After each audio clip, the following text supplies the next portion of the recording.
शिरळ संघ. परंतु आता यात सामने देखील पाहतोय आपण, कारण पहिला सामना जर पाहिला तर नक्कीच रायगड संघ तो सामना या ठिकाणी जिंकलेला आहे.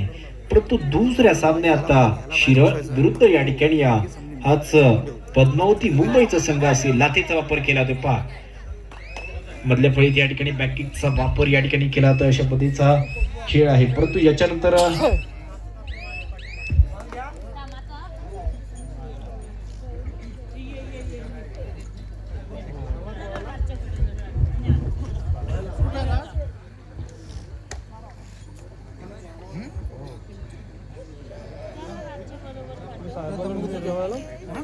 बसले तिकडं बाकीचे पोरं बसले जरा वाड्याकडे बसले जरा दादा घे ते ना केव्हा ते दादा म्हणतो मला पण खेळायचं.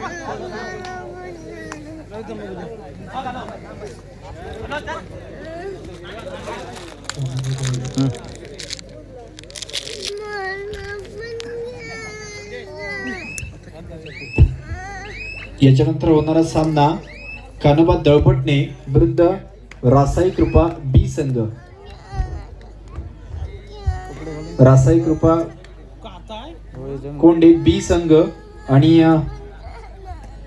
दळपटणे यांच्या माध्यमातून याच्यानंतर सामना होईल. बी संघ रासाई बी.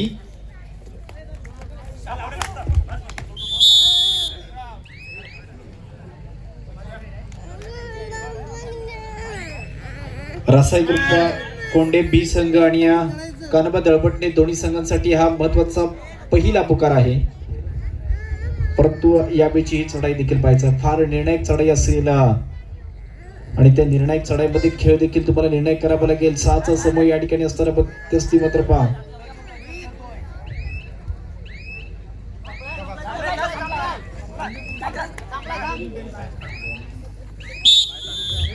नक्कीच हा चढाईपटू या ठिकाणी बाद होते, कारण तिसरी चढाई या ठिकाणी होती आणि त्या तिसऱ्या चढाईत कोणत्याही स्वरूपाचा जर तुम्हाला गुण प्राप्त झाला नाही तर तुम्हाला मैदानाच्या बाहेरच जावं लागेल. अशा पद्धतीचा तो खेळाडू या ठिकाणी बाद होतोय. परंतु तत्पूर्वी देखील याच खेळाडूकडे आपण पाहतोय ते शिरळ संघाचे खेळाडू आहेत. त्यांच्याकडे संयम पहा, संयम फार महत्वाचा आहे आणि तो महत्वाचा संयम देखील या ठिकाणी दाखवला होते. बरोबर पहा आक्रमण केले जाते, परंतु ते आक्रमण फेटाळण्याचा या ठिकाणी हा प्रयत्न आहे. कारण तुम्ही आक्रमण कधी करू शकता, त्याकरिता तुम्हाला प्रथमतः आक्रमक व्हावं लागेल आणि त्याच्यानंतर आक्रमण करावं लागेल.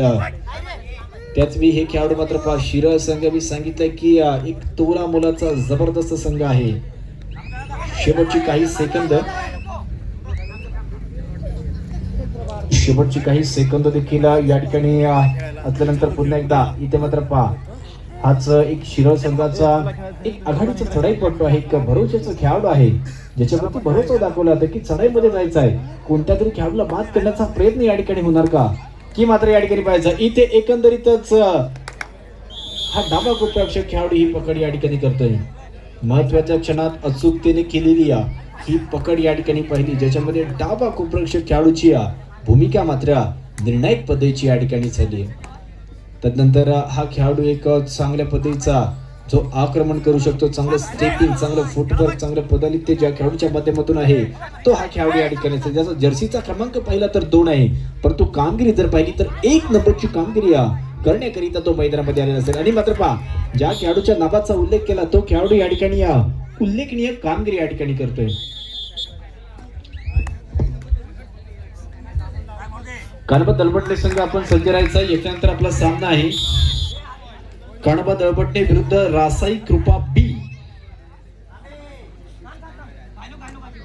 रासाई कृपा बी विरुद्ध कानोबा दळपटणे याच्यानंतर तो सामना होणार आहे. परंतु त्याच्या अगोदरचा हा सामना मात्र पहा रंगला आहे आणि सामन्यात रंग भरण्याचं काम देखील हे सर्व खेळाडू या ठिकाणी करतायत. त्यावेळी जर पाहिलं तर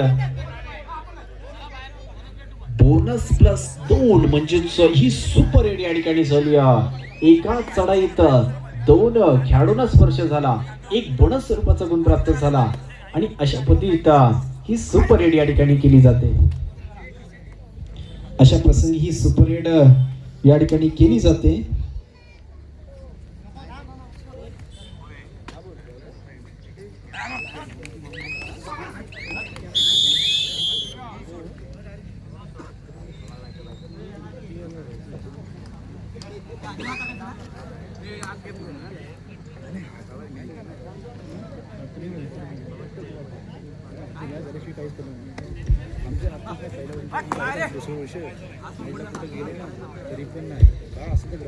तदनंतर या ठिकाणी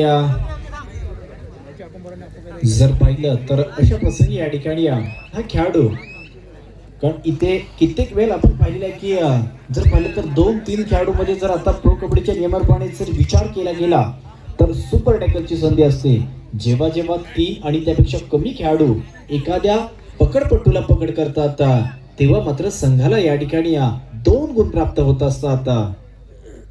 अशा वेळी पहा ती संधी या ठिकाणी आहे. दोन्ही संघाकडे संधी आहे. एका संघाला संधी आहे आम्ही लोन देऊ शकतो, एका संघाला संधी आहे आम्ही सुपर टॅकल करू शकतो. परंतु त्याच वेळी एका उजवा कोपराक्षक जो खेळाडू आहे ना, ज्याला सहजरित्या एक बॉडीला स्पर्श केला, तो हँडटचचा वापर करून तो खेळाडू मैदानाच्या बाहेर जातोय. त्याच वेळी एक भरोशाचा खेळाडू मैदानामध्ये दाखल होतो आणि दाखल झाल्यानंतर ज्याची भूमिका ही चढाई मधली या ठिकाणी आहे आणि ती भूमिका या ठिकाणी स्पष्ट करीत असताना जर मात्र या ठिकाणी पाहिलं तर आता काय घडणार आहे. माझ्या मते हा निर्णय फार महत्वाचा असेल, कारण एकाच चढाईत जास्त गुण प्राप्त केले जातील का. यस, इथे मात्र पाहायचं पंचांचा निर्णय आमच्यापर्यंत येतोय की यावेळी देखील